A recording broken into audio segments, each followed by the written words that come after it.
And we're back. Hey, Alec Dinkoff here, voice actor with Steve Todd, creator and founder of Open Source Workplace. Steve, how you doing today? I'm doing well, Alec. I just love when the camera comes on, man. The energy that comes out of you is just, it's infectious. But I'm doing good. How are I you doing? don't know what you mean. I don't know what you mean. Before the camera comes on, it's a slow, relaxing day, but I want to bring so much energy for those watching. And for those just tuning in who have never tuned in before, first, subscribe, hit that notification bell.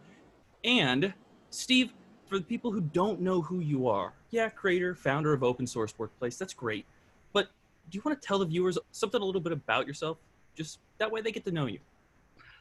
Sure. That's a little bit surprising, but yeah, no, absolutely, absolutely. I want people to sort of get to know me, right? I want people to sort of see the face behind Open Source Workplace, to see the authenticity. So, no, I appreciate the question. And then I want to just, okay, which thing should I tell? So, I guess the one that I'm probably people are a little bit more surprised about is I've actually had tea and biscuits with you two. Come again? I've had tea and biscuits with the band U2. This was back when I was in college. I was working in a hotel. They were staying in the hotel, and yeah, I was working as a night porter, trying to save up money for my final year of college. And they were staying. They were playing in Belfast, and they were staying at the hotel I was working at. And yeah, I actually got time to sit down, chat with them.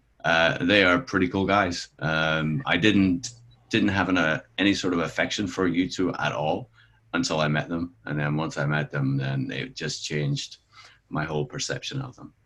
Very cool. Thank goodness they're still relevant, because there are times when, oh yeah, I met this band. Who? They had one like popular hit, and nobody's ever heard of them since. So that's fantastic. That's neat. That's neat. Yeah. It's something Yeah. you don't get to do every day. Very cool. Certainly not. Certainly not. So speaking of meeting people and having their demeanor or candor change how you feel about them, right? Kim Scott, Radical Candor. It's an article out on Open Source Workplace. Great article. I read it. There's an audio version as well on our podcast. Link in the description down here. It's about being a kick-ass boss. Enough said. She starts by saying, we need to be our own selves. We need to bring our own selves to work. How important is it to be authentic as a boss rather than being just a boss? Yeah, absolutely. It is vital, right? And there's this philosophy that you fake it till you make it, right? But in essence, you as a manager, as a supervisor, as a CEO, whatever your level is, people look to you for not what you say, but also what you do, how you behave. And if you're not authentic, how do you get people to buy into what you're saying, what you're thinking? I think I would struggle, one, to be a representative and actually, work with somebody who I didn't sort of have those feelings or everything they said or what they did, and one their two selves in front of me. Yeah, I think I would struggle. So I actually almost take that and implicitly just be that myself. I know who I am. I think my team know who I am. And obviously they know as well that fluctuates day to day based on a variety of different things, but they know at my core what I am. And I think as individuals, we have to be that. And it's not necessarily just a manager thing. I think employees have to behave that way, have to be that way. The way I always sort of say it, it's something I heard a long time ago. Whenever you're working for an organization, that organization is paying for you to behave in a certain way. And with that, it's, that's your manager, that's, an individual who is working for somebody, that's just who it is. And while we all bring our own personality, there are certain things that is expected of us, and the company has the right to expect that of us because they're compensating us for that way and that behavior. So kind of a long-winded way as usual for me, but I think you have to be authentic. Very good. Very good. But then again, authentic to a point where you are getting paid to still do your job and be in a certain role. Very good. Well, it's a good clarifying point.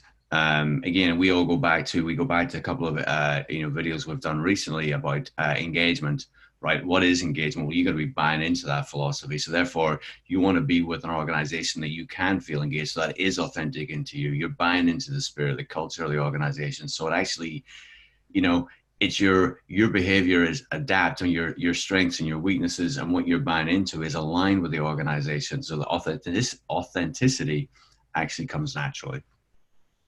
Okay. Okay. And to see those articles, they're out on our YouTube. Check them out. Open Source Workplace. Uh, she also says telling people what to do just doesn't work. You need to challenge employees and be open to having employees challenge you back as a manager. What are your thoughts on this? Because some people don't like to be challenged. It's a really tough thing to balance, right? There are times when a manager goes, no, this is what we're doing and this is how we're going to be doing it, right? Everything comes to that point.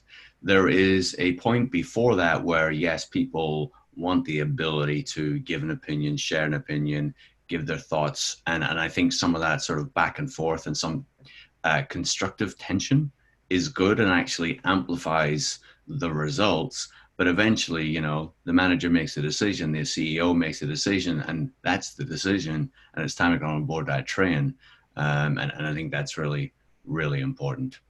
Yeah, there's a lot of companies that don't want a yes man culture, where if everybody at the table just agrees with each other, then there's a problem. So it is nice to be able to have a little bit of open communication and challenging, just to get ideas and things thrown around. And also, if you look at over the history of work and you look at the different generations have different expectations, right? I know when I've come into the workplace, so we had obviously those who are a little older than me who, were taught and cultivated and trained to behave a certain way with certain and manage a certain way because that's the expectations was. And then we look at those coming into the workforce today, they're so used to challenging everything. And how do you take that away, right? We'll have a process to do it. And, one of the most frustrating things that people ever have is, well, why are we doing it this way? Well, we always have. And that's where sometimes we all need to be challenged. And I think, if you want to sort of manage that millennial workforce, then you have to be used to and be prepared to have everything challenged and be prepared to state why you want something done the way you want it done. And it better be a good reason. Yeah, I can understand both points. And it's good for anybody watching to consider if you're in a management role, prepare yourself, because if you haven't dealt with this sort of thing, you will. She also brings up having ongoing debates and having open communication with employees. What do you think? Will this slow down work, or do you think this might inspire employees to be better? I think debates are great.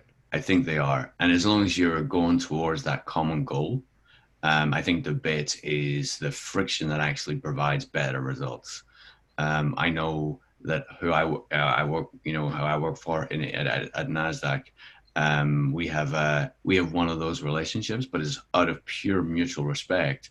And again, I know whenever he makes a decision, that's the decision. But until that point, yeah, we are not at loggerheads, but we are having debates. We are discussing, and from that, I do believe that the results are a lot better. He may tell you a different story, but that's the story that I'm sticking to, and that's the narrative. And he isn't here to tell you something different. So what do we know?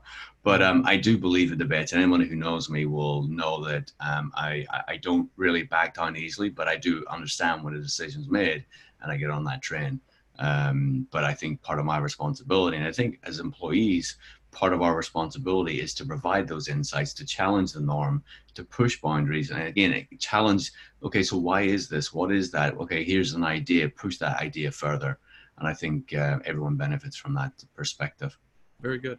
So ongoing debate can be good. Open communication can be great for all parties. You seem to be happy just talking about it from an employee standpoint, less the manager. But then there are times where, hey, this is what we do. This is what we always have done. Here's why.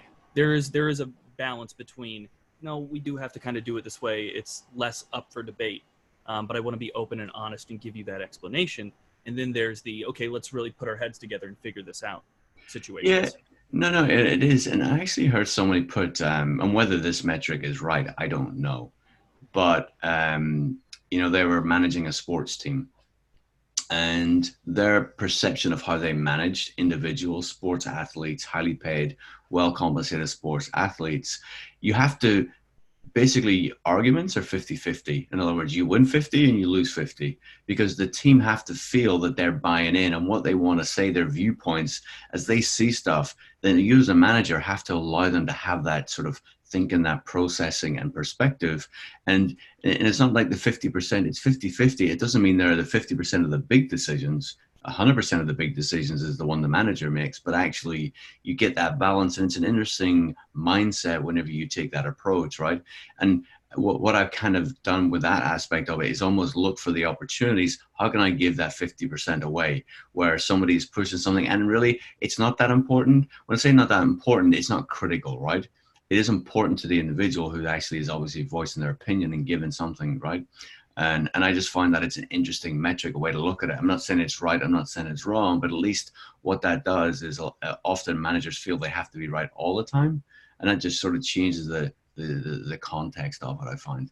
It Um, almost relieves some of the pressure as well, being a manager that has to have all the answers. right. Yeah, and perhaps, you know, if somebody has a different opinion, they can sort of make a note below, and maybe we sort of get a conversation going on that aspect. I'd love to hear other people's opinions, and obviously I'll be happy to respond Sure. to anyone who comments. So yeah, Yeah. So if you're watching and you completely agree, put it in the comments. If you think what he's just said is complete and utter ridiculous, and you never want to hear something like that again, put it in the comments. We'll get a discussion going on. yeah, Steve's very smart. just be nice, be kind Just to be me. nice. And That's right. or let me say this: it's I'll be as kind as you are to me. I'm just playing. I'm just playing. No, it's good. He's got tough No, skin. It's true. it is. But It put it in is. the comments. Let us know what you think. If you've dealt with bosses that don't seem real, how have you dealt with it? Did anything change? Put it in the comments. And if you are a boss and you're able to take something away from this, let us know we did a good job. Yep. Until then, we'll see you next week. Like, share on your social media. We'll be here every week. And we hope to see you next Friday. Bye now.